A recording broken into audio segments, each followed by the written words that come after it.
తీసుకొని వస్తాడు.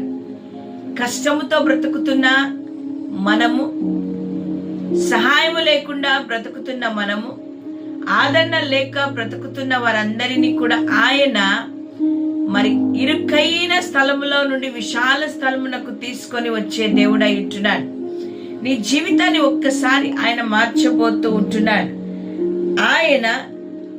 ఆయన నిన్ను అట్టి స్థితికి తీసుకొని వచ్చినప్పుడు నీవు కూడా దేవుడు ఈ కార్యం నా పట్ల చేశాడు అని అపాయము నుండి, కీడు నుండి, మరణము నుండి, బలహీనతల నుండి, దరిద్రత నుండి, శోధన నుండి, దుఃఖము నుండి దేవుడు నన్ను తప్పించి, అపాయం నుండి తప్పించి, ఇదిగో ఆయన నన్ను విశాలమైన స్థలమునకు తోడుకొని వచ్చాడు అని ధైర్యము కలిగిన వారిగా, దేవుని గణపరిచే వారిగా మనం ఉండగలం.